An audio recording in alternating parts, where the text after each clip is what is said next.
I want to greet all of you who are joining us by Zoom and here in this pastor's house. Thank you. After a day's work, and some of you have to go back to work tomorrow morning, that you have taken this time out for the study of the Word of God. And I thank you for coming and attending. And I also want to recognize the people who are behind this, Sandon comes early morning, early evening, and Nitin to set up all these so that we can see all these people on the computer and you can see what is going on here through Zoom. I want to recognize, though we don't say this all the time, I'm thankful for them, and the church is thankful for their services. And the people who lead worship, people who read the Word of God and help the Bible study. I want to thank all of you for what you are doing. God sees what you are doing.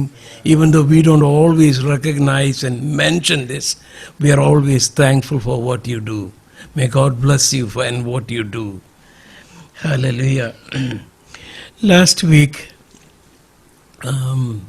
കഴിഞ്ഞ ആഴ്ചയിൽ നമ്മൾ 10-ാം അധ്യായത്തിൻ്റെ 18-ാമത്തെ വാക്യം വരെ വന്നു. സന്ദർഭവശാൽ 14th, okay, thank you. So today we will be picking up at verse 15. സന്ദർഭവശാൽ വേറെ ചില കാര്യങ്ങൾ കൂടെ ഇതുമായിട്ട് ബന്ധപ്പെട്ട 1-2 കാര്യങ്ങളോട് നമ്മൾ ചിന്തിച്ചു. 2 കാര്യങ്ങൾ നമ്മൾ ചിന്തിച്ചത് നേരത്തെ ഇതെല്ലാം നമ്മൾ വിശദമായിട്ട് ക്ലാസ് എടുത്തിട്ടുള്ള കാര്യങ്ങളാണ്. 2 കാര്യങ്ങൾ നമ്മൾ ഇതിനോട് ബന്ധപ്പെടുത്തി ചിന്തിച്ചത്, ഒന്ന് രക്ഷ നഷ്ടമാകുമെന്നുള്ള ചിന്താഗതി ബാപ്റ്റിസ്റ്റ് ചർച്ചുകളും ചില ബ്രദറൻ ചർച്ചുകളുമൊക്കെ ആ ഒരു ചിന്താഗതി അവർ ഹോൾഡ് ചെയ്യുമ്പോൾ പെന്തക്കോസ്ത് വിശ്വാസികളായ നാം പറയുന്നു, നമ്മൾ കൃപയാൽ വിശ്വാസം മൂലം രക്ഷിക്കപ്പെട്ടു, എന്നാൽ നമ്മൾ ആ വിശ്വാസത്തിൽ നിലനിൽക്കുന്നില്ലെങ്കിൽ, വിശ്വാസം മൂലമാണ് നാം രക്ഷിക്കപ്പെട്ടത്, ആ വിശ്വാസത്തിൽ നിലനിൽക്കുന്നില്ലെങ്കിൽ നമ്മൾ ചില ഉദാഹരണങ്ങൾ സഹിതം നമ്മൾ പറഞ്ഞു നമുക്ക് രക്ഷ നഷ്ടപ്പെടുവാൻ സാധ്യതയുണ്ട്. അതിനെക്കുറിച്ച് നമ്മൾ ചിന്തിക്കാനിടയായി. വേറൊരു കാര്യം നമ്മൾ കഴിഞ്ഞ ആഴ്ച ചിന്തിച്ചതൊരു ജസ്റ്റ് റിഫ്രഷ് ഫോർ 2-3 മിനിറ്റ്സ്. പലതരത്തിലുള്ള ചിന്താഗതികൾ, ഈ കർത്താവിൻ്റെ മേശയോട് സംബന്ധിച്ചുള്ള ചില ചിന്താഗതികൾ, ഒരു 3 ചിന്താഗതികൾ എന്തെങ്കിലും നമ്മൾ ചിന്തിച്ചു കഴിഞ്ഞ പ്രാവശ്യം. കത്തോലിക്ക വിശ്വാസികളായവർ ആ സഭയിൽ അവർ വിശ്വസിക്കുന്ന കാര്യങ്ങൾ നമ്മൾ ചിന്തിച്ചു. അതിൻ്റെ പേര് നമ്മൾ പറഞ്ഞു, ട്രാൻസബ്സ്റ്റാൻഷിയേഷൻ അല്ലെങ്കിൽ വസ്തു മാറ്റം സംഭവിക്കുന്നു. അതിനെക്കുറിച്ച് നമ്മൾ ചിന്തിച്ചു. പുരോഹിതൻ ഓസ്തിയും വീഞ്ഞും വാഴ്ത്തുമ്പോൾ ഓസ്തി കർത്താവിൻ്റെ ശരീരമായി മാറുന്നു, വീഞ്ഞ് കർത്താവിൻ്റെ രക്തമായി മാറുന്നു എന്ന് അവർ വിശ്വസിക്കുന്നു. അത് ഒരു മാസ് അല്ലെങ്കിൽ ഒരു സാക്രിഫൈസ് ആയിട്ട് അവർ ചിന്തിക്കുന്നു എന്ന് നമ്മൾ ചിന്തിക്കാനിടയായി. കർത്താവ് അൾട്ടിമേറ്റായിട്ട് ഒരു സാക്രിഫൈസ് നടത്തി കഴിഞ്ഞു. No other sacrifice is necessary for the remission of sins because God has already done the ultimate sacrifice for our sins and He has bought us with a price. അത് പിന്നെ ലൂഥറൻ സഭകളുടെ ചിന്താഗതിയെക്കുറിച്ച് നമ്മൾ ചിന്തിച്ചു. അതിൻ്റെ പേര് നമ്മൾ ചിന്തിച്ച്, ഈ പേരുകളൊക്കെ ഓർത്തിരിക്കണം. കാരണം നമ്മൾ അവരുമായിട്ടൊക്കെ സംസാരിക്കുമ്പോൾ ഈ പേരുകളും അവരുടെ ചിന്താഗതിയിൽ നമ്മൾ അറിഞ്ഞില്ലെങ്കിലേ അവരോട് നമുക്ക് സംസാരിക്കാൻ ഒക്കത്തുള്ളൂ. അപ്പോൾ കോൺസബ്സ്റ്റാൻഷിയേഷൻ, അതായത് അവരുപയോഗിക്കുന്ന കർത്താവ് Jesus presence is ubiquitous. Ubiquitous എന്നുള്ള വാക്ക് നിങ്ങൾ കേട്ടിട്ടുണ്ടല്ലോ അല്ലേ? എല്ലായിടത്തും ഒരേ സമയം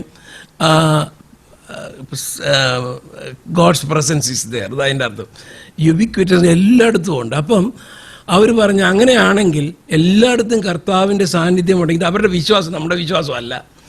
അവർ വിശ്വസിക്കുന്ന എല്ലായിടത്തും കർത്താവിൻ്റെ പ്രസൻസ് ഉണ്ടെങ്കിൽ ഈ അപ്പത്തിനകത്തും ഈ വീഞ്ഞിനകത്തും ബൈ സ്പിരിറ്റ് കർത്താവിൻ്റെ പ്രസൻസ് ഉണ്ട് എന്ന് അവർ വിശ്വസിക്കുന്നു. അതിനാണ് CON സബ്സ്റ്റാൻഷിയേഷൻ എന്ന് പറയുന്നത്. അതായത് in spirit God is available in the elements. നമ്മൾ വിശ്വസിക്കുന്ന വേറെ ഒത്തിരി ചിന്തകൾ, പ്രധാനമായിട്ടുള്ള 3 ചിന്തകൾ മാത്രമേ നമ്മൾ ചിന്തിച്ചുള്ളൂ. നമ്മൾ വിശ്വസിക്കുന്ന കർത്താവ് പറഞ്ഞതാണ്, എൻ്റെ ഓർമ്മയ്ക്കായി ഇത് ചെയ്യുവൻ. അതാ കർത്താവ് പറഞ്ഞു, നമ്മളതാ വിശ്വസിക്കുന്നത്. It's A memorial. നമ്മൾ ഓർക്കുമ്പോൾ കർത്താവിൻ്റെ മരണ പുനരുത്ഥാനങ്ങളെ ഓർക്കുന്നു. അപ്പോൾ മരണത്തെ നമ്മൾ ഓർക്കുന്നു. In the past we think about the death that he died. Also we are looking forward to his second coming. അപ്പോൾ മരണത്തെയും പുനരുത്ഥാനത്തെയും കർത്താവിൻ്റെ രണ്ടാമത്തെ വരവിനെ ഓർത്തുകൊണ്ട് കർത്താവിൻ്റെ ഓർമ്മയ്ക്കായിട്ട് ഒരു മെമ്മോറിയലായിട്ടാണ് നമ്മളത് ചെയ്യുന്നത്. അതാര് പറഞ്ഞത്? കർത്താവ് തന്നെ പറഞ്ഞത്, നിങ്ങൾ കൂടി വരുമ്പോഴൊക്കെയും എൻ്റെ ഓർമ്മയ്ക്കായി ഇത് ചെയ്യുവൻ. അത് ആ വാക്യങ്ങളെല്ലാം ഇപ്പം വരും, നമ്മൾ അത് വായിക്കും. ഹല്ലേലൂയ. അപ്പം 14 പിന്നെ നമ്മൾ കഴിഞ്ഞ പ്രാവശ്യം ചിന്തിച്ചത്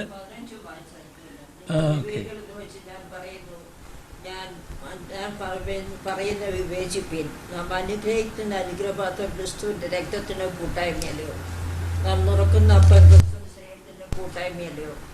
അപ്പോൾ ഒന്നാകൊണ്ട് പലരായ നാം ഒരു ശരീരമാകുന്നു, നാം എല്ലാവരും ഒരേ അപ്പത്തിൻ്റെ അംശങ്ങളാകുന്നുവല്ലോ.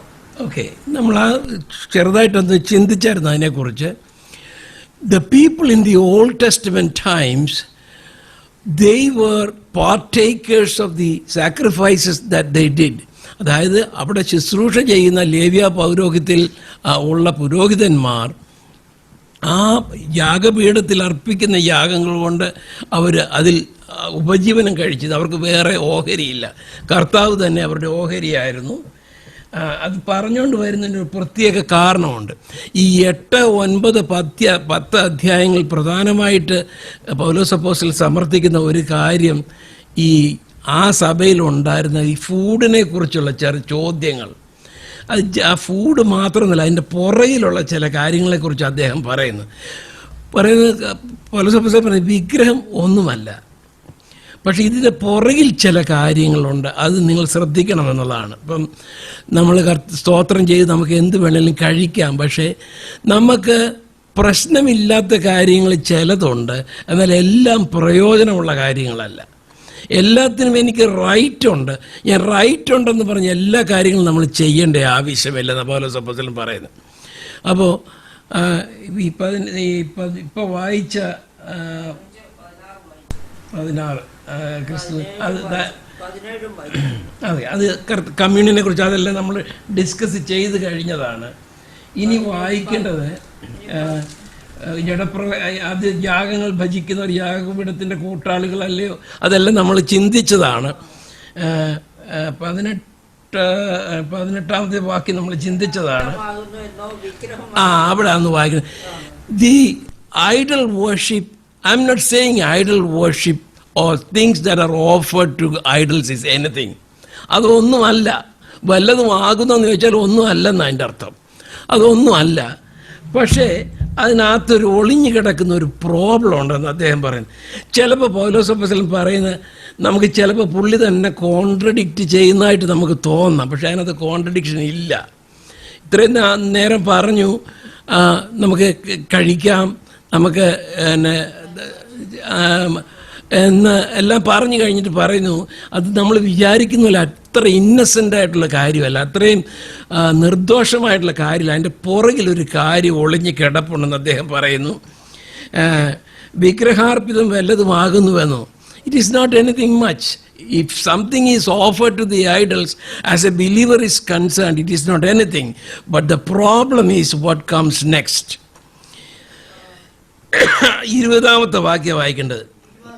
വിഗ്രഹം വല്ലതും ആകുന്നു, ജാതികൾ പരിഗണിക്കുന്ന ദൈവത്തിനല്ല, ഭൂതങ്ങൾ കഴിക്കുന്നു എന്നത്രേ.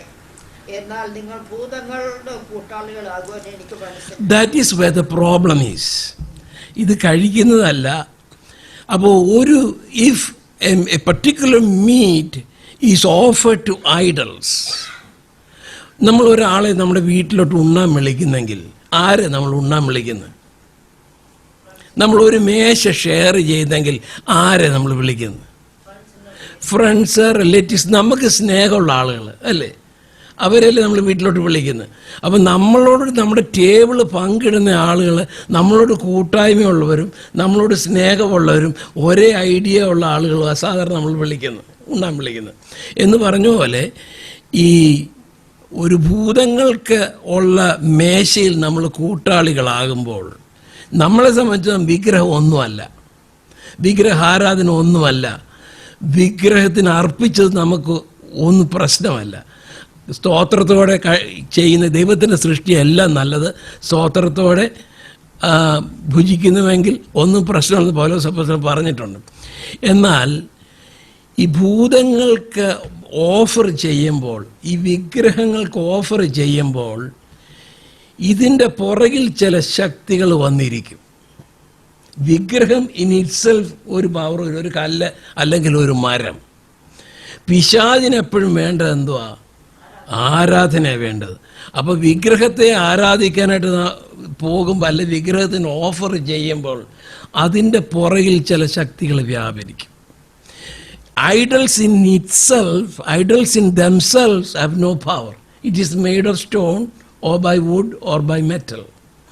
But since they crave worship, when people go and bow down before the idols, they come and stay behind the idols. അതിലൂടെ അവരുടെ ആരാധന പിടിച്ചെടുക്കാനായിട്ട് അവർ ശ്രമിക്കും.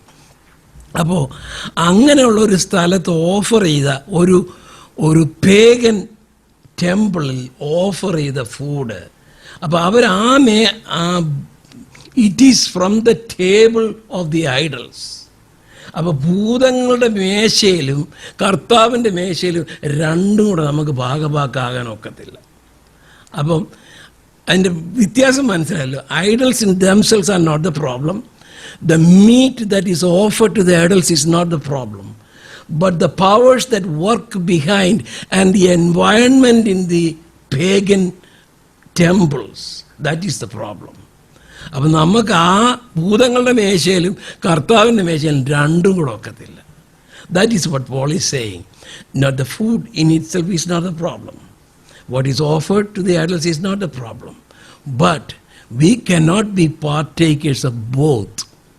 രണ്ട് തോണിയെ കാല് വെച്ചുകൊണ്ടിരിക്കാൻ ഒക്കത്തില്ല. ഒന്നിൽ നടുക്ക് രണ്ടിലും ഒന്നിലൊന്ന് വിട്ട് ഒന്നിനകത്ത് കയറും, അല്ലെ രണ്ടും ഇല്ലാതെ താഴെ പോകും വെള്ളത്തിനകത്ത്. And that is what the point that he is making. അപ്പോൾ അതിന് ആ വാക്യം ഒന്ന് വായിച്ച് 21-ാമത്തെ വാക്യം. നിങ്ങൾക്ക് കർത്താവിൻ്റെ പാനപാത്രവും ഭൂതങ്ങളുടെ പാനപാത്രവും കഴിപ്പാൻ പാടില്ല. നിങ്ങൾ കർത്താവിൻ്റെ മേശയിലും ഭൂതങ്ങളുടെ മേശയിലും അംശികളാകുവാനും പാടില്ല. അല്ല, നാം കർത്താവിനെ ക്രോധം ജനിപ്പിക്കുന്നുവോ? Our God is a zealous God. മലയാളത്തിൽ അതിൻ്റെ ട്രാൻസ്ലേഷൻ അവൻ തീക്ഷ്ണതയുള്ള ദൈവമാകുന്നത്. zealous God, ZEALOUS. He craves and he demands and deserves our worship. നമ്മുടെ ആരാധന ആഗ്രഹിക്കുന്നു, അർഹിക്കുന്ന ഒരൊറ്റ ആളുള്ളത് നമ്മുടെ ദൈവമാണ്. അപ്പം മറ്റുള്ളവർക്ക് ഈ പഴയ നിയമം മുഴുവൻ വായിക്കുമ്പം നമ്മൾ യിരെമ്യാവും യെശയ്യാ പ്രവാചകൻ്റെ പുസ്തകങ്ങളൊക്കെ വായിക്കുമ്പോൾ അതിനകത്ത് നിങ്ങൾ എന്നെ വിട്ട് പരസംഗം ചെയ്യുന്നു, എന്നെ വിട്ട് പരസംഗം ചെയ്യുന്നു. അതായത് സഭ ഒരു ബ്രൈഡായിട്ടും, അത് പുതിയ നിയമത്തിലായാലും പഴയ നിയമത്തിലായാലും സഭ ദൈവത്തിൻ്റെ ബ്രൈഡായിട്ടും യേശു മണവാളനായിട്ടുമാണ് പുതിയ നിയമത്തിൽ കാണുന്നത്. അതേ തോട്ടാണ് പഴയ നിയമത്തിൽ യിരെമ്യാവിലും യെശയ്യാവിലും എല്ലാം നമ്മൾ കാണുന്നത്. എന്നെ വിട്ട് നിങ്ങൾ സകല പച്ചമരത്തിൻ കീഴുകളിലും സകല ഉയർന്ന കുന്നുകളിന്മേലും പരസംഗം ചെയ്യുന്നു പറയുമ്പോൾ നിങ്ങൾ മറ്റ് ദേവന്മാരുടെ അടുത്തേക്ക് പോയി എന്നുള്ള തോട്ടാണ് അവിടെ വരുന്നത്.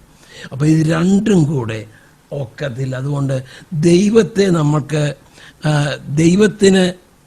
ദൈവത്തിനെ ജലസാക്കാൻ പാടില്ല, അല്ലെങ്കിൽ അവൻ്റെ തീഷ്ണതയ്ക്ക് നമുക്ക് പ്രോബ്ലം ഉണ്ടാക്കാൻ ഒക്കത്തില്ല. We have to be faithful to God. അത് പറ്റത്തില്ല. So we have to be faithful to God. അടുത്തൊരു വാക്യത്തിന് മലയാളത്തിൽ ഇംഗ്ലീഷിൽ 2 ട്രാൻസ്ലേഷനാണ്. സകലത്തിലും എനിക്ക് കർത്തവ്യമുണ്ട്, എങ്കിലും സകലവും പ്രയോജനമുള്ളതല്ല. സകലത്തിനും എനിക്ക് കർത്തവ്യമുണ്ട്, എങ്കിലും സകലവും ആത്മീക വർധന വരുത്തുന്നില്ല. ഈ കർത്തവ്യം എന്നുള്ള വാക്യത്തിന് ഇംഗ്ലീഷിൽ എനിക്ക് തോന്നുന്നത് ലോഫുൾ എന്നുള്ള വാക്കാന്ന് തോന്നുന്നു അല്ലേ? അതിൽ രണ്ടും കൂടെ ഇംഗ്ലീഷ് ബൈബിളുള്ള ആരെങ്കിലും ഉണ്ടോ? എൻ്റെ മലയാളം മാത്രമേ ഉള്ളൂ.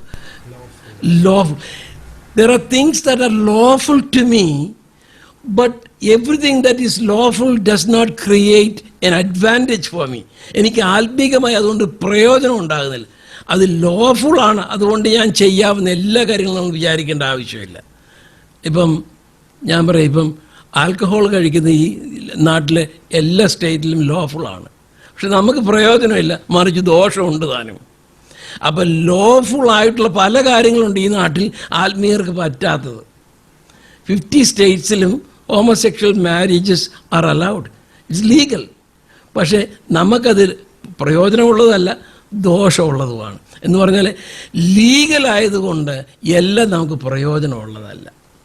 അതാണ്, that is the point that he is making. എല്ലാത്തിലും നമുക്ക് ലോഫുൾ ആണെങ്കിലും എല്ലാം നമുക്ക് ആത്മീക വർധന വരുത്തുന്ന ലീഗലായിട്ടുള്ള പല കാര്യങ്ങളും നമുക്കുണ്ട്. അതൊന്ന് spiritually it doesn't help us to grow spiritually. അപ്പം അങ്ങനെയുള്ള കാര്യങ്ങളിൽ നിന്ന് നമ്മൾ മാറി നിൽക്കണം. അതായത് പിന്നെയും ഈ സബ്ജക്റ്റിലോട്ട് തന്നെ പിന്നെയും വരുന്നത്, ഇത് കഴിച്ചാൽ പ്രയോജനമൊന്നുമില്ലെങ്കിലും നമുക്ക് ആത്മീയ വർധന വരുന്നില്ല, നമുക്ക് പ്രയോജനമില്ല. വേറൊരു ബലഹീന സഹോദരനെ ചിലപ്പോൾ നമ്മൾ സ്റ്റംബിൾ ചെയ്യിക്കും. അതുകൊണ്ട് അങ്ങനെയുള്ള ആ ഐഡിയയുമായിട്ട് ബന്ധപ്പെട്ട അടുത്ത വാക്യം പറയുന്നത്, ഓരോരുത്തൻ സ്വന്തം ഗുണമല്ല മറ്റുള്ളവൻ്റെ ഗുണവും കൂടെ അന്വേഷിക്കണം. ഒരു രസകരമായ ഒരു സ്റ്റോറി ഞാൻ പറയും. നടന്നാണെന്ന് എനിക്കറിയത്തില്ല. ഒരു പാസ്റ്റർ ടാക്സിയിൽ വന്നു, 100 രൂപ എടുത്തു കൊടുത്തു. 30 രൂപയുള്ള ടാക്സി ഫെയർ, ചില്ലറയില്ല. അപ്പോൾ പലരോട് ചോദിച്ചിട്ട് ചില്ലറയില്ല. തൊട്ടടുത്തൊരു ഷാപ്പുണ്ട്, അവിടെ ചില്ലറ കാണുമെന്ന് പറഞ്ഞു. പാസ്റ്റർ അങ്ങോട്ട് പോയി ഈ 100 രൂപ കൊടുത്ത് ചില്ലറ വാങ്ങിച്ച് ഇറങ്ങി വരുമ്പോൾ പുതിയതായിട്ട് രക്ഷിക്കപ്പെട്ട ഒരു സഹോദരൻ അത് വഴിയായിരുന്നു. പാസ്റ്റർ മദ്യം കഴിച്ചില്ല, പാസ്റ്റർ ചില്ലറ വാങ്ങിക്കാനാണ് പോയത്. പക്ഷെ വേറൊരാൾ കാണുമ്പോൾ അവരെന്താ വിചാരിക്കുന്നത്?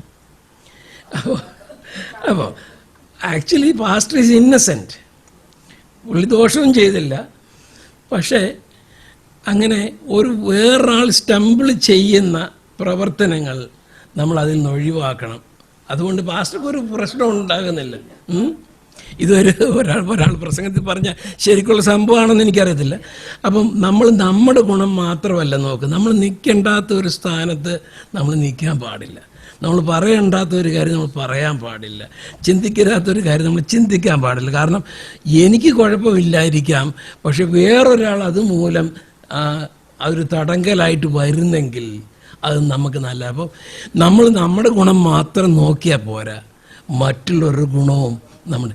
കയീന് പറഞ്ഞ പോലെ ഞാൻ എൻ്റെ ബ്രദേഴ്സ് കീപ്പറല്ല എന്ന് കയീൻ പറഞ്ഞു. ഞാൻ എൻ്റെ ബ്രദേഴ്സ് കീപ്പറല്ല, പക്ഷേ കർത്താവ് നമ്മൾ നമ്മുടെ ബ്രദേഴ്സ് കീപ്പറാണ്. We are our brothers keeper. അതുകൊണ്ട് പിന്നെ ഒന്ന് കോൺഷ്യസ് കുറച്ചും കൂടെ അദ്ദേഹം എക്സ്പ്ലെയിൻ ചെയ്യുന്നു. ഇതെല്ലാം ഈ മീറ്റിൻ്റെയും ഫുഡിൻ്റെയും സബ്ജക്റ്റുമായിട്ട് ബന്ധപ്പെട്ട് 8, 9, 10 മുഴുവൻ ഇതുമായിട്ട് ബന്ധപ്പെട്ടതാണ്. 25-ാമത്തെ വാക്യം, അടിയിൽ വെക്കുന്ന എന്തെങ്കിലും മനസാക്ഷി നിമിത്തം ഒന്നും അന്വേഷണം കഴിക്കാതെ തിന്നുവേ. ഭൂമി വന്നൊരു പൂർണ്ണതം കർത്താവിനുള്ളതല്ലോ. അവിശ്വാസികൾ ഒരുവൻ അവിശ്വാസികൾ ഒരുവൻ നിങ്ങളെ ക്ഷണിച്ചാൽ നിങ്ങൾക്ക് പോകുവാൻ മനസ്സുണ്ടെങ്കിൽ നിങ്ങളുടെ മുമ്പിളം വിളമ്പുന്നത് എന്തായാലും മനസാക്ഷി നിമിത്തം ഒന്നും അന്വേഷിക്കാതെ തിന്നുവേ. എങ്കിലും ഒരുവൻ ഇത് വിഗ്രഹാർപ്പത നിങ്ങളോട് പറഞ്ഞാൽ അറിയിച്ചവൻ നിമിത്തവും മനസാക്ഷി നിമിത്തവും തിന്നരുത്. മനസാക്ഷി എന്ന് ഞാൻ പറയുന്നത് തൻ്റേതല്ല, മറ്റവൻ്റെ അത്ര. ഓക്കെ, അവിടെ നിൽക്കട്ടെ. ഈ കോൺഷ്യൻസ് എന്ന് പറഞ്ഞ ഒരാൾ നമ്മളെ വിളിക്കുന്നു, നമ്മൾ പോയി കഴിക്കുന്നു, അല്ലെങ്കിൽ എന്തെങ്കിലും സാധനം വാങ്ങിച്ച് നമ്മൾ കഴിക്കുന്നു, ഒന്നും അന്വേഷിക്കാതെ കഴിക്കുന്നു. എന്നാൽ ഈ വിൽക്കുന്ന ഒരാൾ, ടെമ്പിൾ മാർക്കറ്റിൽ വിൽക്കുന്ന ഒരാൾ പറയുക, ഇത് വിഗ്രഹങ്ങൾക്ക് അർപ്പിച്ചതാണ്, this meat was offered to idols. Suppose he tells us that, അങ്ങനെയാണെങ്കിൽ അത് കഴിക്കരുതെന്ന് പറഞ്ഞു. നമ്മളെന്തെങ്കിലും കുഴപ്പമുണ്ടാകുമെന്നല്ല, നമ്മുടെ കോൺഷ്യൻസ് നിമിത്തമല്ല, നമ്മളോട് പറയുന്ന അവിശ്വാസിയായ മനുഷ്യൻ്റെ കോൺഷ്യൻസ് നിമിത്തം. ഞാൻ പറയുന്നത് കുറച്ചും കൂടെ ഒന്ന് വ്യക്തമാക്കാം. അയാളൊരു വിശ്വാസി അല്ല, അയാൾക്കറിയാം നമ്മുടെ വിശ്വാസത്തിന് എഗൻസ്റ്റ് ആയിട്ടുള്ള കാര്യമാണ്. അപ്പം ഇത് നമ്മൾ കഴിക്കുമ്പോൾ അയാളുടെ മനസ്സാക്ഷിയിൽ നമ്മളെക്കുറിച്ച് എന്ത് വിചാരിക്കുന്നു? അപ്പം അയാളുടെ മനസ്സാക്ഷി നിമിത്തം നമ്മളത് അറിഞ്ഞാൽ നമ്മളത് കഴിക്കരുത്. കാരണം in his conscience he will think wrongly about us. നമ്മുടെ കോൺഷ്യൻസ് കൊണ്ട് പ്രശ്നമില്ല, ബട്ട് ഇൻ ഹിസ് കോൺഷ്യൻസ്, അവൻ്റെ മനസ്സാക്ഷി നിമിത്തം ഹി വിൽ തിങ്ക്, ഇയാൾ വലിയ ഉപദേശമായിട്ടൊക്കെ പഠിപ്പിക്കുകയും പ്രസംഗിക്കുകയും ചെയ്താൽ ഇപ്പം വിഗ്രഹത്തിൽ വെച്ച് അയാൾ തിന്നു. സോ അങ്ങനെ ഒരു ചിന്ത അയാളുടെ മനസ്സിലുണ്ടാകാൻ പോലും നമ്മൾ അനുവദിക്കരുതെന്നാണ് പൗലോസ് അപ്പോസ്തലൻ പറയുന്നത്. 29 നമ്മൾ ഓൾറെഡി പറഞ്ഞു. മനസാക്ഷി എന്ന് ഞാൻ പറയുന്നത് തൻ്റേതല്ല, മറ്റേവൻ്റേതത്രേ. എൻ്റെ സ്വാതന്ത്ര്യം അന്യ മനസാക്ഷിയാൽ വിധിക്കപ്പെടുന്നു. We have liberty in Christ. അപ്പോൾ നമുക്ക് the liberty that we have in Christ, അതുകൊണ്ട് രണ്ട് സംഗതികൾ സംഭവിച്ചുകൂടാ. എനിക്ക് കർത്താവിൽ സ്വാതന്ത്ര്യം ഉണ്ടെന്ന് പറഞ്ഞ് I cannot do everything that I please. സ്വാതന്ത്ര്യം കനോട്ട് ബി മിസ്യൂസ്ഡ്. അത് മിസ്യൂസ്ഡ് എന്ന് പറയുന്നത് അത് നമ്മൾ ആവശ്യമില്ലാതെ സ്വാതന്ത്ര്യം ഉണ്ടെന്ന് പറഞ്ഞ് തോന്നുന്നതെല്ലാം നമുക്ക് ചെയ്യാനോ പറയാനോ ഒക്കത്തില്ല. അപ്പോൾ നമുക്ക് സ്വാതന്ത്ര്യം ഉണ്ടെങ്കിലും നമുക്ക് അത് മിസ്യൂസ് ചെയ്യാൻ പാടില്ല. അതെ. അപ്പം അത് കഴിഞ്ഞിട്ട് പിന്നെ ഈ ടോപ്പിക്കിലോട്ട് പിന്നെ വരും. ആകയാൽ നിങ്ങൾ തിന്നാലും കുടിച്ചാലും എന്ത് ചെയ്താലും എല്ലാം ദൈവത്തിൻ്റെ മഹത്വത്തിനായി ചെയ്യുവിൻ. യഹൂദന്മാർക്കും യവനന്മാർക്കും ദൈവസഭയ്ക്കും ഇടർച്ചയല്ലാത്തവരാകുവിൻ. അതായത് നമ്മൾ ആർക്കും ഒരു സ്റ്റംബ്ലിംഗ് ബ്ലോക്ക് വെക്കാൻ പാടില്ല. അവർ വിശ്വാസികളായാലും യഹൂദന്മാരായാലും യവനന്മാരായാലും നമ്മൾ കാരണം നമ്മൾ ചെയ്യുന്നതെല്ലാം, നമ്മൾ തിന്നുന്നതും കുടിക്കുന്നതും എല്ലാം ദൈവനാമത്തിന് മഹത്വം ഉണ്ടെങ്കിൽ മാത്രമേ അത് ചെയ്യാൻ പാടുള്ളൂ. ഞാനും എൻ്റെ ഗുണമല്ല, പലർ രക്ഷിക്കപ്പെടേണ്ടതിന് അവരുടെ ഗുണം തന്നെ അന്വേഷിച്ചുകൊണ്ട് എല്ലാവരെയും എല്ലാം കൊണ്ടും പ്രസാദിപ്പിക്കുന്നുവല്ലോ. That doesn't mean that he will compromise on the doctrine. അത് നമ്മൾ എൻ്റെ മുമ്പത്തെ ആഴ്ച ചിന്തിച്ചതാണ്. അദ്ദേഹത്തിൻ്റെ ഡെലിവറി, അദ്ദേഹത്തിൻ്റെ പ്രസൻറ്റേഷൻ, അദ്ദേഹം ആളിനോട് ഇടപെടുന്ന രീതികൾ വ്യത്യാസപ്പെടും. ഓഡിയൻസ് അനുസരിച്ച് അത് മാറ്റും. പക്ഷെ ഉപദേശം ഒരിക്കലും മാറ്റുന്നില്ല, ഉപദേശം ഒരിക്കലും വെള്ളം ചേർക്കുന്നില്ല.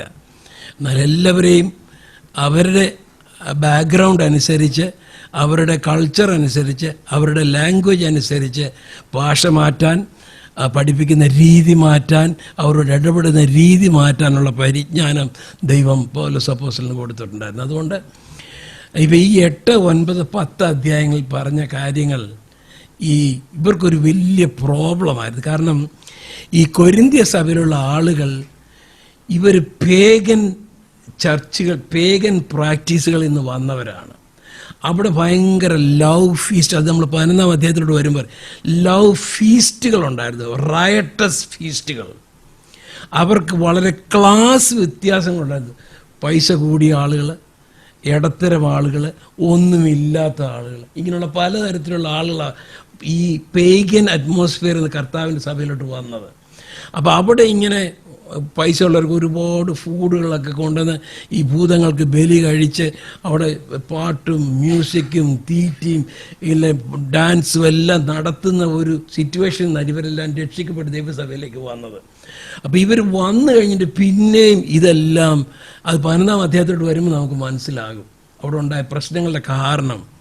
ഈ കമ്മ്യൂണിനോടെ സംബന്ധിച്ചും ലവ് ഫീസ്റ്റുകളെ സംബന്ധിച്ചുള്ള പ്രശ്നങ്ങൾ അവിടെ ഉണ്ടായി. ഈ ധനവാന്മാരായിട്ടുള്ള ആളുകൾ ഒരുപാട് ഫുഡ് കൊണ്ടുവന്നിട്ട് ബാക്കിയുള്ളവർക്കൊന്നും ഷെയർ ചെയ്യാതെ അവർ തന്നെ ഇതെല്ലാം കഴിക്കുക. ചിലർ വിശന്നിരിക്കുന്നു, ചിലർ തിന്ന് മൂക്കുവരെ മൂട്ട തിന്നച്ചും ഇരിക്കുന്നു. അപ്പോൾ അങ്ങനെയുള്ളവരുടെ പൗലോസ് അപ്പോസ്തലൻ അടുത്ത അധ്യായത്തിൽ പറയുന്നത്, നിങ്ങൾക്ക് കഴിക്കണമെന്നുണ്ടെങ്കിൽ വീട്ടിൽ വെച്ച് കഴിക്കുക. ഇല്ലാത്തവനെ നിങ്ങൾ don't make him feel bad. നിങ്ങൾ ഇഷ്ടം പോലെ കഴിക്കുന്നു, ഇല്ലാത്തവൻ പട്ടിണിയിരിക്കുന്നു. ഒരുപാട് കാര്യങ്ങൾ അടുത്ത അധ്യായത്തിലേക്ക് വരുന്നുണ്ട്.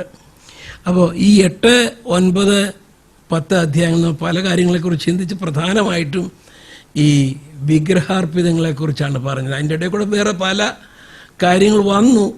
എന്നാലും പ്രധാനമായിട്ട് 8, 9, 10 അതിൻ്റെ ജസ്റ്റ് അതിൻ്റെ സമ്മറി ഇത്രയേ ഉള്ളൂ. നമുക്ക് എല്ലാ കാര്യങ്ങളും ലോഫുൾ ആണെങ്കിലും എല്ലാം പ്രയോജനമുള്ളതല്ല, എല്ലാം ആത്മീക വർധന വരുത്തുന്നില്ല. വേറൊരുത്തനത് പ്രയാസം ഉണ്ടാക്കുന്നെങ്കിൽ നമ്മൾ അതിനകത്തുനിന്ന് ഒഴിഞ്ഞിരിക്കണം.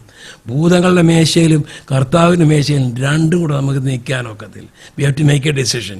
കർത്താവിൻ്റെ മേശയിൽ വന്നു, കർത്താവിനോട് കൂടെ വന്നു, കർത്താവിനോട് കൂടെ തന്നെ നിൽക്കുക. രണ്ടും കൂടെ ഒക്കത്തില്ല.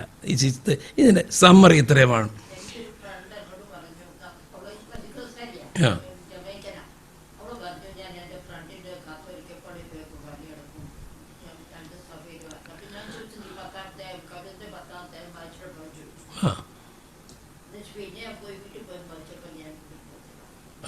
അത് പലപ്പോഴും നമ്മൾ വേദപുസ്തകം അറിയാൻ വയ്യാത്തതുകൊണ്ടും ഇങ്ങനെയുള്ള ഉപദേശങ്ങൾ ഈ പേപ്പൽ തോട്ടെന്ന് പറയുന്നതിന് ദൈവവചനത്തിന് എഗൻസ്റ്റായിട്ടുള്ള സംഗതിയാണ്. അതൊരു സാക്രിഫൈസ് ആണെന്നും അതിനകത്ത് കർത്താവിൻ്റെ ശരീര രക്തങ്ങൾ എഴുന്നള്ളി വരുന്നു എന്നുള്ളതൊക്കെ എല്ലാം വളരെ തെറ്റായി പഠിപ്പിക്കുക. ചില ഒരു വാക്യത്തിൻ്റെ ഒരു ശകലം വെച്ചിട്ട് അവർ ആ ഡോക്ടറിനെ ഉണ്ടാക്കുന്നത്. അപ്പോൾ അങ്ങനെയുള്ള ഡോക്ടർ നമ്മൾ ബെന്തക്കോസുകാരായ നമ്മൾ ഇതെല്ലാം പഠിച്ചേച്ചും പിന്നെ വേറൊരു ടേബിളിൽ പോയി അത് എടുക്കുക എന്ന് പറയുന്നത് ഇറ്റ് ഈസ് നോട്ട് കറക്റ്റ്. അപ്പോൾ അത് അറിവില്ലാത്തതുകൊണ്ട് അവർ ചെയ്ത കാര്യങ്ങൾ മനസ്സിലായപ്പോൾ നമ്മളിങ്ങനെയുള്ള കാര്യങ്ങൾ അറിയാമെങ്കിൽ അങ്ങനെയുള്ളവർക്ക് നമ്മൾ പറഞ്ഞു കൊടുക്കണം. അങ്ങനെ പറഞ്ഞു കൊടുത്ത് അവരെ അതിനകത്തുനിന്ന് പിന്തിരിപ്പിക്കാനായിട്ട് നമ്മൾ ശ്രമിക്കണം. അപ്പോൾ നമുക്ക് അടുത്ത അധ്യായത്തിലേക്ക് പോകാൻ കുറച്ച് സമയം കൂടെ നമുക്കുണ്ട്. പൗലോസ് അപ്പോസ്തലൻ പറയുന്നു, പുള്ളി ധൈര്യമുണ്ട് പുള്ളിക്ക് പറയാൻ, ഞാൻ ക്രിസ്തുവിൻ്റെ അനുകാരിയായിരിക്കുന്നത് പോലെ നിങ്ങളും എൻ്റെ അനുകാരികളായിരിക്കും. പല അച്ഛന്മാർ പറയുന്നത് കേട്ടിട്ടുണ്ട്, ഞങ്ങളെ നോക്കണ്ട, കർത്താവിനെ നോക്കിയാൽ മതി. എന്നെ നോക്കണ്ട, കർത്താവിനെ നോക്കിയാൽ മതി, ഞാൻ പറയുന്ന അനുസരിച്ചാൽ മതി. സാധാരണ പറയാറുള്ള ഒരു ഇതാണ്. അപ്പം പൗലോസ് അപ്പോസ്തലനെ പോലെ പറയാനായിട്ട് എത്ര പേർക്ക് കഴിയും? ഞാൻ ക്രിസ്തുവിൻ്റെ അനുകാരിയായിരിക്കുന്നത് പോലെ നിങ്ങളും എൻ്റെ അനുകാരികളാകുവിൻ.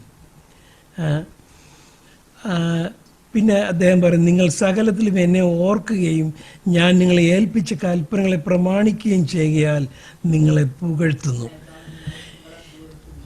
ഈ ചാപ്റ്ററിനകത്ത് സ്ത്രീകളുടെയും പുരുഷന്മാരുടെയും വീട്ടിലുള്ള അവരുടെ ഓർഡർ, അധികാരം, സഭയിലുള്ള ഓർഡർ, അധികാരം, ഇതിനെക്കുറിച്ചെല്ലാം കർത്താവിൻ്റെ ദാസൻ പറഞ്ഞു. അപ്പോൾ ഇതിനകത്ത് ഒരു കാര്യം നമ്മൾ മനസ്സിലാക്കുന്നത്, ഇപ്പം 21-ാം നൂറ്റാണ്ടിൽ നമ്മൾ ജീവിക്കുന്നത്, പലർക്കും ഇത് ഇപ്പോഴത്തെ ഈ നൂറ്റാണ്ടിൽ, നമ്മുടെ പെന്തക്കോസ്ത് സഭകളിലല്ല, പലർക്കും ഈ നൂറ്റാണ്ടിൽ സ്വീകാര്യമല്ലാത്ത ചില കാര്യങ്ങളാണ് പൗലോസ് അപ്പോസ്തലൻ പറയുന്നത്. എന്നാൽ ഈ കല്യാണത്തിനകത്ത് തന്നെ ഈ വൗസ് പറയുമ്പം നമ്മൾ സാധാരണ പറയാനുള്ള വൗസ് പറയാൻ വിസമ്മതിക്കുന്ന ആളുകൾ ചില സമുദായങ്ങളിലുണ്ട്. നീ ഭർത്താവിന് കീഴടങ്ങിയിരിക്കണമെന്ന് പറയാൻ ഇഷ്ടപ്പെടാത്ത സ്ത്രീകളുണ്ട്. അപ്പോൾ കർത്താവ് ഒരു ഓർഡർ വീട്ടിലും വെച്ചിട്ടുണ്ട്, സഭയിലും വെച്ചിട്ടുണ്ട്. അതനുസരിക്കുന്നില്ലെങ്കിൽ നമ്മൾ ആ കർത്താവിൻ്റെ വചനം അനുസരിക്കുന്നില്ല എന്നാണ് അതിൻ്റെ അർത്ഥം. അപ്പം ദൈവസഭ കർത്താവിൻ്റെ വചനത്തിലാണ് പണിതിരിക്കുന്നത്. അപ്പോൾ അതനുസരിക്കണം. അപ്പം ചിലർ പറയാറുണ്ട്, ഓക്കെ എല്ലാം നീ സബ്മിറ്റ് ചെയ്യുമെന്ന് ഭർത്താവ് പറയുന്നു. അപ്പം ഭാര്യ പറയുന്നു, കർത്താവായ യേശു സഭയ്ക്ക് വേണ്ടി സ്വന്തം ജീവൻ നൽകിയതുപോലെ ഭർത്താവ് ഭാര്യയെ സ്നേഹിക്കേണ്ടതാകുന്നു. അപ്പം എൻ്റെ ഒരു അഭിപ്രായം പറയാ, ഞാൻ എൻ്റെ ഭാര്യയ്ക്ക് വേണ്ടി ജീവൻ കളയും എന്ന് അവൾക്ക് തോന്നിയാൽ അവൾ എനിക്ക് കീഴ്പ്പെട്ടിരിക്കും.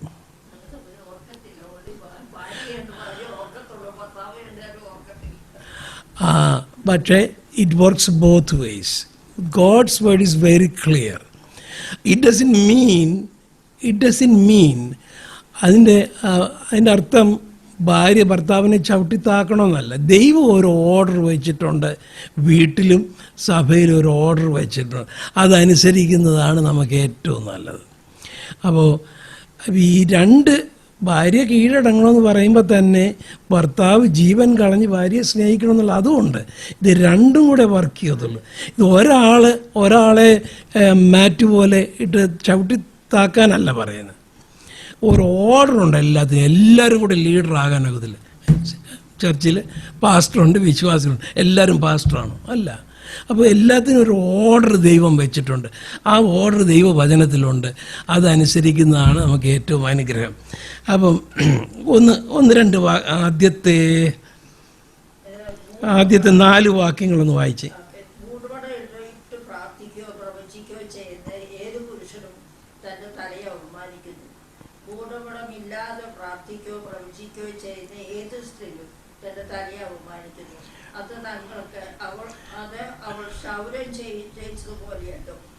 ഓക്കെ, അവിടെ നിന്നുണ്ട്. ഈ ഗ്രീക്ക് കൾച്ചറിലും പല ഈസ്റ്റേൺ കൾച്ചറുകളിലും ഇസ്രായേലിലും എല്ലാം ഉണ്ടായിരുന്ന ഒരു ഒരു ഒരു ഒരു പ്രാക്ടീസാണ് സ്ത്രീകൾ അവരുടെ തല കവർ ചെയ്യുന്നത്. തല കവർ ചെയ്യാത്തതിൻ്റെ ഹിസ്റ്റോറിക്കലായിട്ടുള്ള ആസ്പെക്റ്റ് നിങ്ങൾക്ക് അറിയുമെന്ന് എനിക്കറിയത്തില്ല. തല കവർ ചെയ്യാത്ത ആളുകൾ അത്ര നല്ല സ്വഭാവമുള്ള സ്ത്രീകളല്ല. ഞാൻ അങ്ങനെ പറഞ്ഞെങ്കിൽ വിടുകയാണ്. ആ കൾച്ചറിൽ ഒരാൾ തല കവർ ചെയ്യുന്നില്ലെങ്കിൽ that is a show sign she is a woman of ill repute. Okay, അപ്പോൾ അതൊന്ന്. 2, നമ്മുടെ പ്രാർത്ഥനകളിൽ ദൈവം വരുന്നത് പോലെ തന്നെ ദൈവം വരുമ്പോൾ ദൈവം മാത്രമല്ല കടന്നു വരുന്നത്, ദൈവം വലിയൊരു ദൂതസഞ്ചയമായിട്ടാണ് കടന്നു വരുന്നത്. അപ്പം നമ്മൾ കാണിക്കുന്നത് ദൂതന്മാർ നിമിത്തം അധീനതാ ലക്ഷ്യമുണ്ടായിരിക്കണമെന്ന് ദൈവത്തിൻ്റെ വചനത്തിൽ എഴുതിയിട്ടുണ്ട്.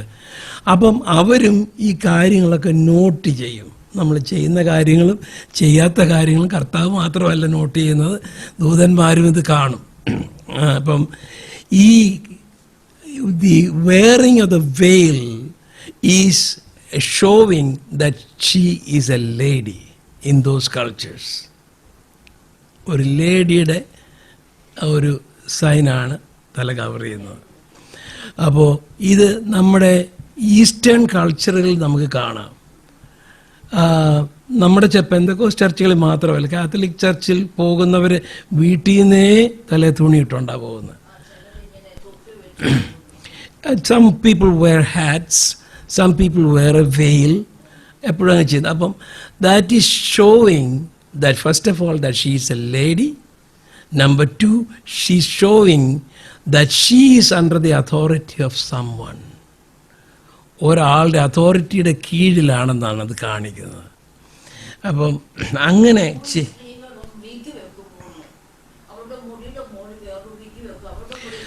that is only in the Hasidic community. Hasidic കമ്മ്യൂണിറ്റിയിൽ അവരുടെ തലമുടി ഷേവ് ചെയ്ത് കഴിഞ്ഞിട്ട് അതിൻ്റെ പുറത്ത് വിഗ് വെക്കും.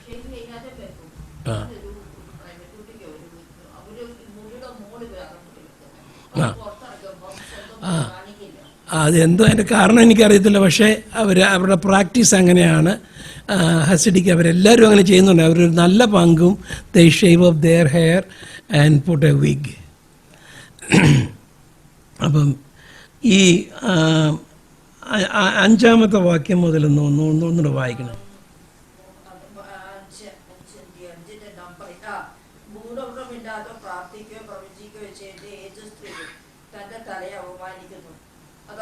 ക്ഷൗരം ചെയ്യിച്ചതുപോലെയോ സ്ത്രീ മുടമുടമിടുന്നില്ലെങ്കിൽ മുടി കത്തിച്ചു കളയട്ടെ. കത്തിരിക്കുന്നു, ക്ഷൗരം ചെയ്യുന്നു. സ്ത്രീക്ക് ലജ്ജയെങ്കിൽ മൂടോടം വിട്ടുകൊള്ളട്ടെ. പുരുഷൻ ദൈവത്തിന്റെ പ്രതിമയും തേജസ്സും ആകിയാൽ മൂടുവടം ഇടേണ്ടതില്ല. ഓക്കെ, അവിടെ ഒരു കാര്യം, അതിനെക്കുറിച്ച് വേറെ സ്ഥലങ്ങളിൽ ഇനിയും പൗലോസ് അപ്പോസ്തലൻ പറയുന്ന കാര്യങ്ങളുണ്ട്. Man was created first and the woman came from man. അത് നമുക്കറിയാവുന്ന കാര്യമാണ്. woman was created for man, and God brought Eve to Adam. ദൈവമാണ് ഹവ്വയെ ആദത്തിൻ്റെ അടുത്തേക്ക് കൊണ്ടുവന്നത്. That doesn't mean that she is inferior, അങ്ങനെ ഒരു ഐഡിയ എടുക്കരുത്.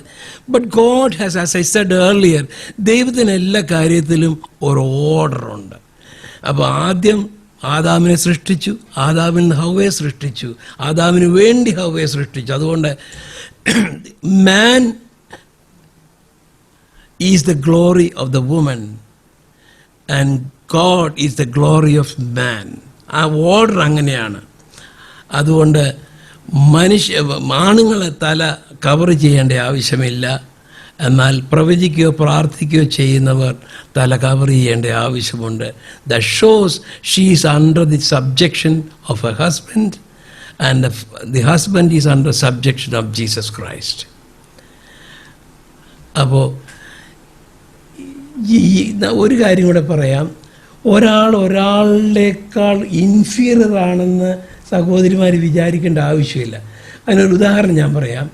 യേശു ക്രിസ്തു പുത്രനാം ദൈവം, പിതാവാം ദൈവം. ഒരാളുടെ ഇൻഫീരിയർ അല്ല. രണ്ടുപേരും ട്രിനിറ്റിയുടെ ഒന്നാമതും രണ്ടാമതുമായിട്ടുള്ള മാനിഫെസ്റ്റേഷൻസാണ്. ഒരാൾ ഇൻഫീരിയർ, എന്നാലും പിതാവ് പറയുന്നതാണ് പുത്രൻ പറഞ്ഞത്. അവിടെ ഒരു ഓർഡറുണ്ട്. അവരെല്ലാം ദൈവത്തിൻ്റെ 3 മാനിഫെസ്റ്റേഷൻസ് ആണെങ്കിലും ഏകദൈവമാണ്. എന്നാലും പുത്രൻ പിതാവിനെ കീഴടങ്ങി, എൻ്റെ ഇഷ്ടമല്ല നിൻ്റെ ഇഷ്ടം എന്ന് പറയുന്നു. അപ്പോൾ that doesn't mean that the son is inferior to the father എന്ന് പറഞ്ഞാൽ ദൈവത്തിന് നമ്മുടെ ജീവിതത്തിലും ഭവനത്തിലും ചർച്ചിലും ഒരു ഓർഡറുണ്ട്. I think our time is up and we went beyond the time. നമ്മൾ അടുത്ത ആഴ്ച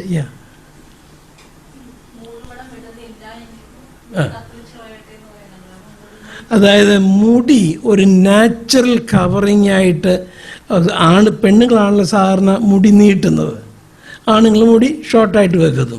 അപ്പോൾ പൗലോസ് പറയുന്നത് that shows that it self she needs A covering.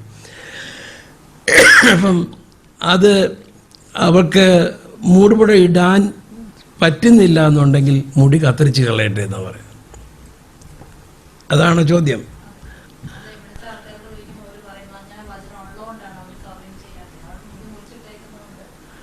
അല്ല, മുടി മുറിച്ചിടാനല്ല പറയുന്നത്, മുടി മൊട്ടയടിക്കാണ് പറഞ്ഞിരിക്കുന്നത്.